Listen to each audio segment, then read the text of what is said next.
Hi, I'm Navneet Munot. I came from Beawar, a small town in Rajasthan, and today I have a great opportunity to create wealth for every Indian. As India grows to a $20-30 trillion economy over the next several years, I think we have an opportunity to become the most respected asset manager in the world. This is the biggest laboratory for any entrepreneur.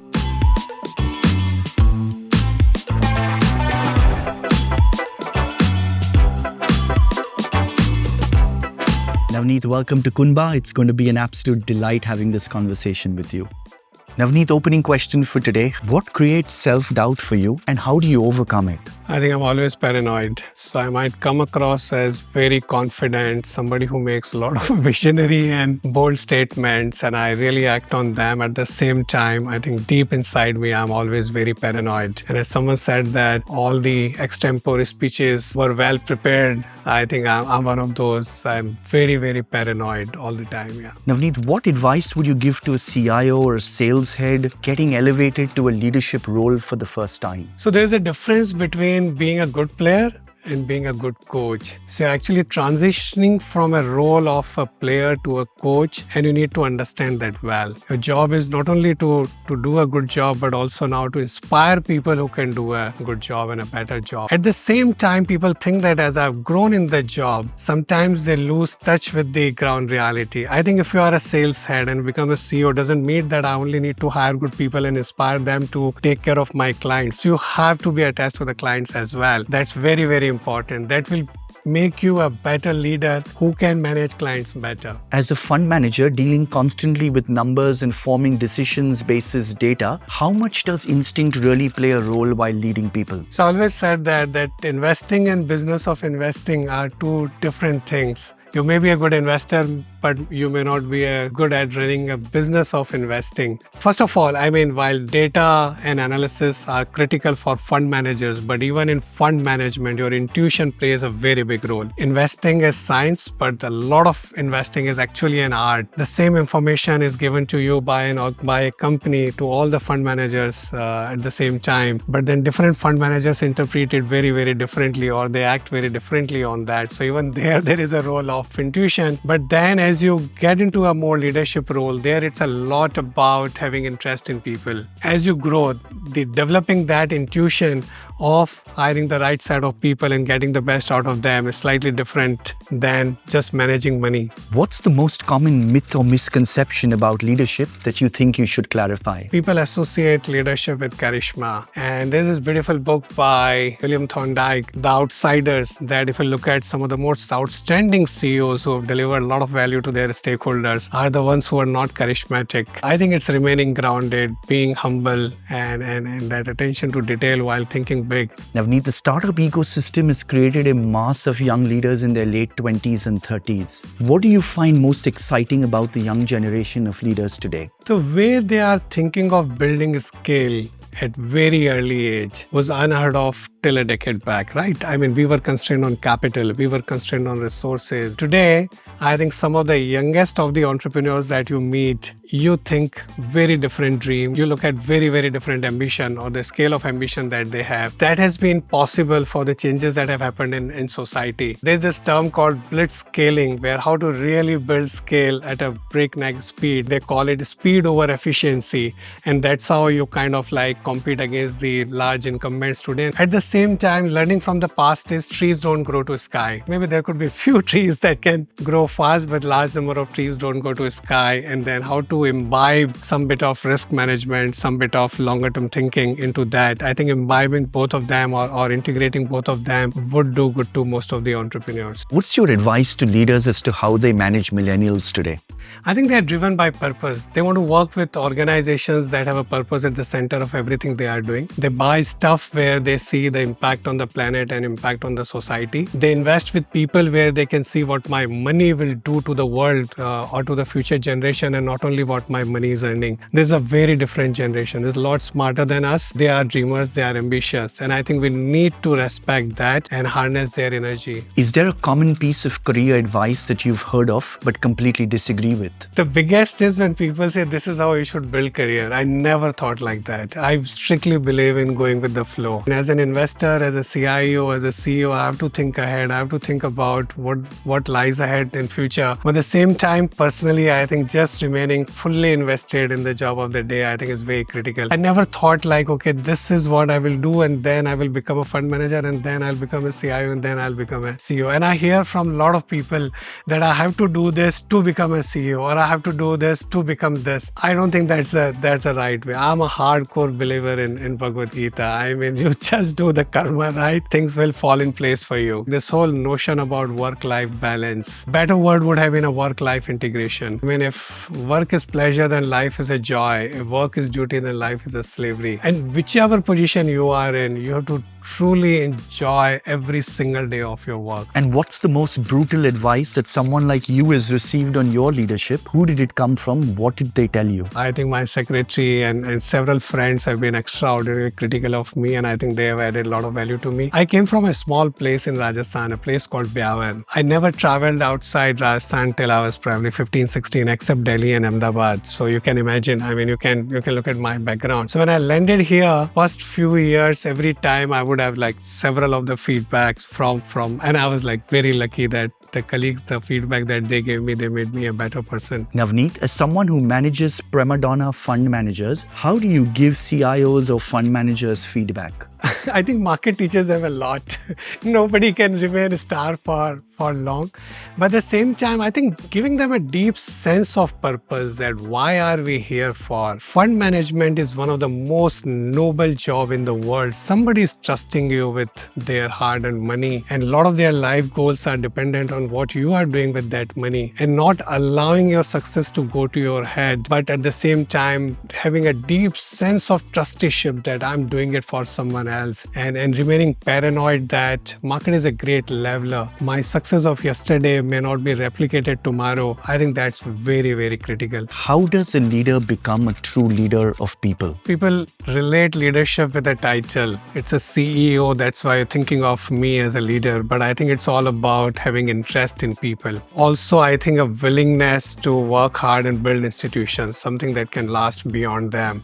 Having a deep sense of purpose. You want to make a change and make a positive change in other people, in society, in various spheres. And what do you think is the most underrated quality of good leaders today? So most of the time, leadership is associated with something like a charisma, the people who are great orators, people who are great motivators. I think the attention to detail is very underrated. As you grow up, of course, you have to think big and you have to think strategically, but at the same time, remaining grounded is very, very important. As you grow as a leader, you think the job is most about thinking strategically, thinking big and bold, inspiring people. Of course, those are the critical aspect of leadership, but at the same time, having an attention to detail is as critical. Navneet, what would be the 3 most defining problems around people that you want Indian leaders to solve for in the coming decade? I think it's very interesting juncture at which India is currently.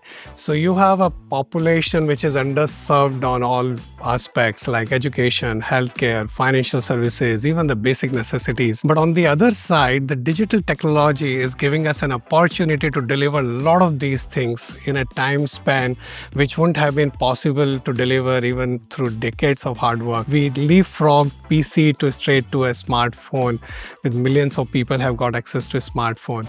Similarly, I think today our leaders can think of building a scale over a very short period of time by leveraging the power of technology. Navneet, how do you think big data and AI is driving change in the money management industry? AI is as transformational as internet was, and that's a big statement because we know how internet changed the world. It changed businesses, it changed society. By leveraging the power of AI, I think we can leapfrog on many counts, and variety of challenges that society is facing, I think they can be addressed very well. And what will it do to leaders and leadership? So how a fund manager delivers alpha, right? They have an information edge by deploying a lot of resources. They have an analytical edge by using right tools, and they build behavioral edge over a period of time by being different than the market. By using AI over a period of time, you can harness all of 3 far better, and you can continue to harness your ability to have better information, better analysis, and better behavior as well. Navneet, as someone closely watching the Indian entrepreneur, what do you think is the larger ecosystem teaching the world on leadership? I think our civilizational heritage and ancient wisdom can taught the world a lot. We are moving towards a stakeholder capitalism from shareholder primacy. We are moving towards capitalism with conscience. This is something so ingrained in Indian ethos. We have always believed in Vasudhaiva Kutumbakam and Bahujan Hitaya, Bahujan Sukhaya, which is precisely what the world needs. I think this is the biggest laboratory for any entrepreneur, right? Your ability to deal with complexity, your ability to deal with chaos, and then we are chaotic in many ways.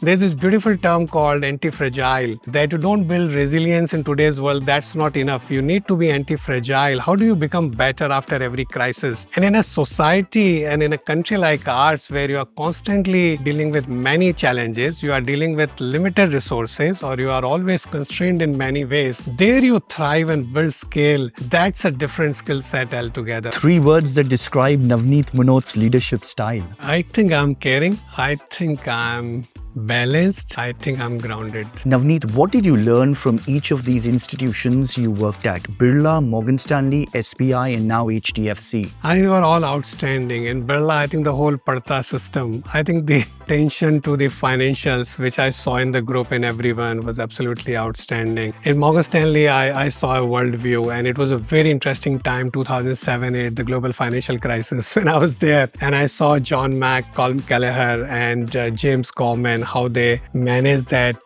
crisis, which absolutely outstanding experience, though it was a very, very short period of time. I think SBI had an opportunity to work with outstanding leaders, right from O.P. Bhatt to Arundhati Bhattacharya to Rajneesh Kumar to O.P. Bhatt, and managing an institution like that, of that scale and complexity, there were a lot of learning. And here I'm so privileged to work with someone like Deepak Parekh in an institution like HDFC, which is synonymous with trust and confidence. So I've been so lucky to be in these outstanding institutions. And is there one thing you wish you had known more of about leading people? I think people get driven by different motives. Each individual is very, very different. There cannot be a one-size-fits-all. And particularly the one thing I realized over a period of time, that you praise an individual for 5 qualities, but the 6th one, a critical feedback, a lot of people cannot take that. How do you do that? Each individual would have a lot of strength and some of the weaknesses. I think over a period of time, one thing I learned is that rather than trying to change or trying to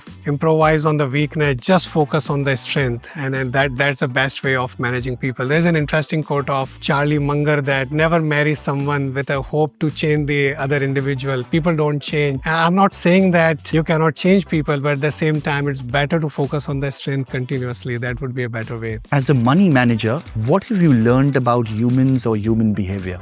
Getting the management right in investing in a country like India is very, very critical. I think there's this famous quote of Warren Buffett that invest in a business even if it is run by an idiot, because ultimately one day an idiot would be running it. I would flip it in India, and I would say that invest in an outstanding management or an outstanding leader, regardless of the business they are in, because ultimately the opportunity or the size of opportunity is so large that they would get it right. People who are institution builder are the ones who deliver more value to you. Navneet, is there one significant failure that has taught you an important lesson about understanding or leading people? So if you've been an investor, you will have been humbled by many of the failures, many mistakes over the years. My default mode is that I trust people. I take them at face value, but there would have been many cases where people didn't deliver what they told you, or they weren't doing what they told you that they were doing. And I think, how do you kind of over a period of time become better and better at judging people? I think that's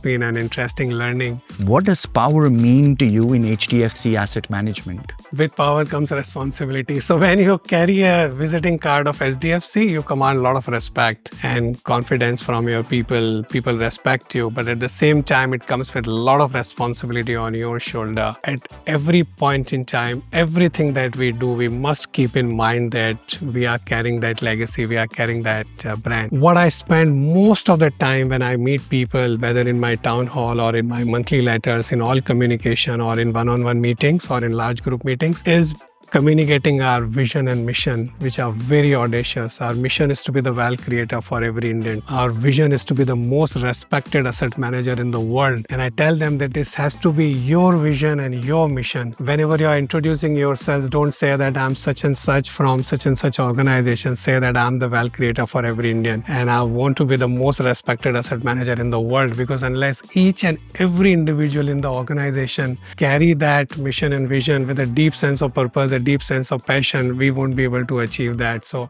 that's the major communication, I would say, from my side to everyone. 2 things you relate most about the HDFC culture and 2 things you would love to infuse more of in the HDFC culture. Highest standards of ethics and governance that are like non-negotiable in SDFC group, and that's why we are so respected. Client centricity, I think that's very, very deep in us. The 2 values, I think over a period of time in a changing world, you need to be more nimble and agile. I think client centricity is one for which we have been known for, but clients are changing, they are evolving. Millennials are different than the previous generation. Even the previous generation, the aspirations have changed a lot in terms of the way they want to get serviced. And I think that's one value that we need to consistently be very proud of, and at the same time we need to improvise on every single day in the way we serve our clients. So how do we move from client services, for which we are known, to a client delight where they are delighted by SDFC? The second thing would be nimbleness and agility. The world is changing and we need to change at that pace. What are the 3 most important things that form part of your daily routine as CEO of HDFC Asset Management? So with microscope, I look at my daily numbers. What we did yesterday, last week, last month, last quarter. Of course, you need to have that keen eye to detail.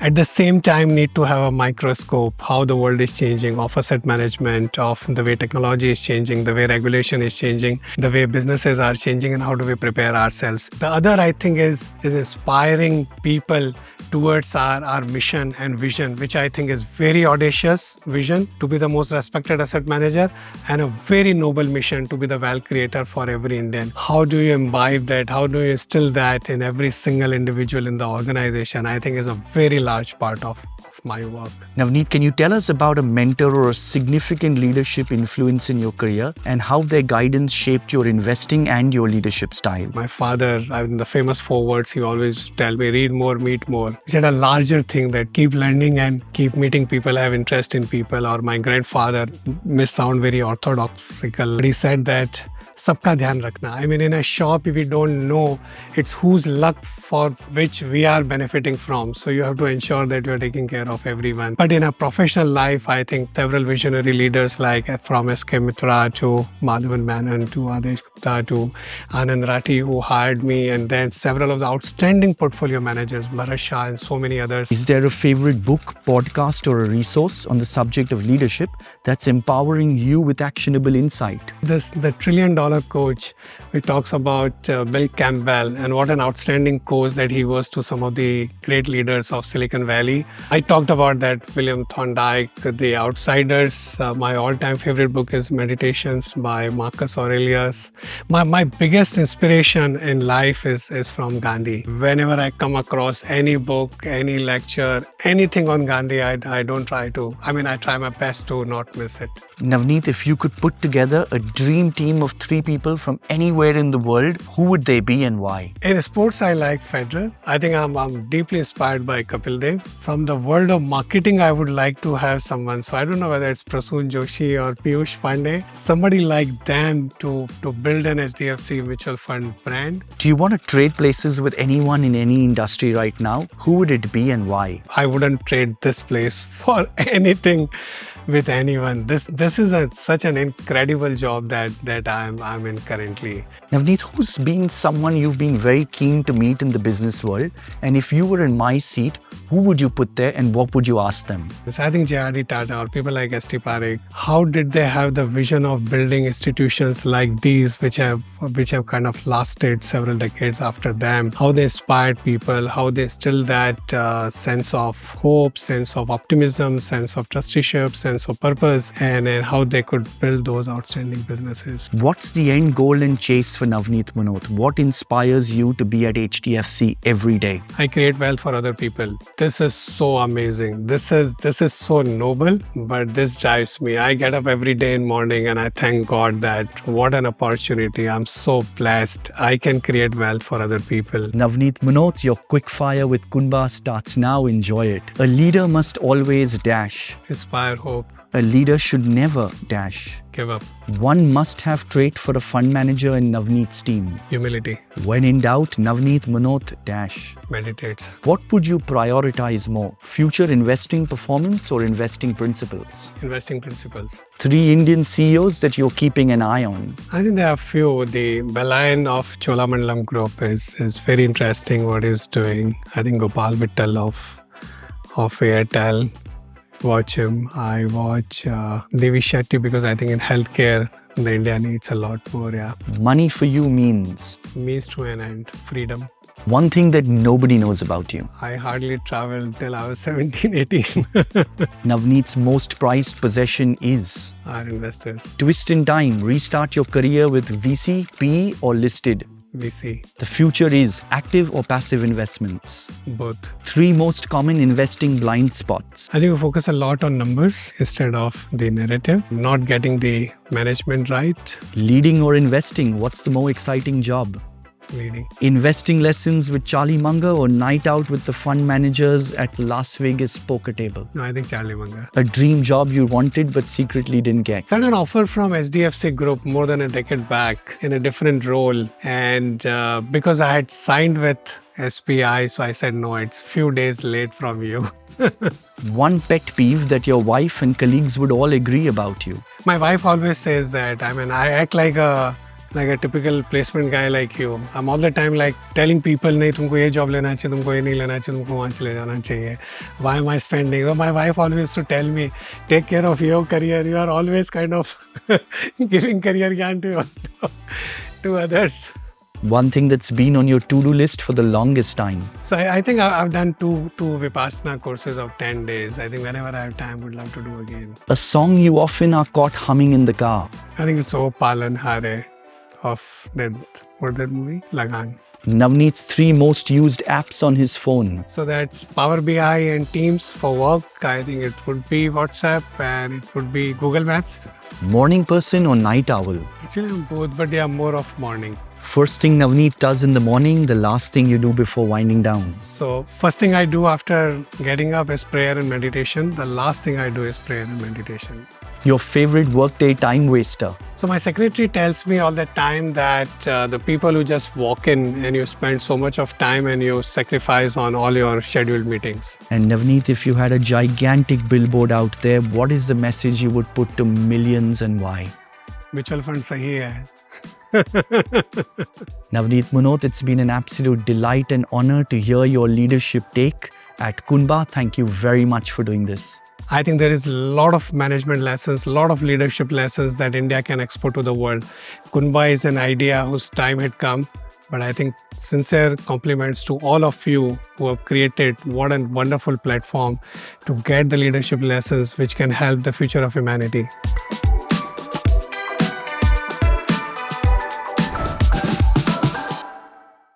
I don't know whether sahi tha kya?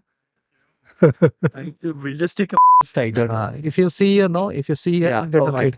yeah. I look at you, right? Yeah, that's it.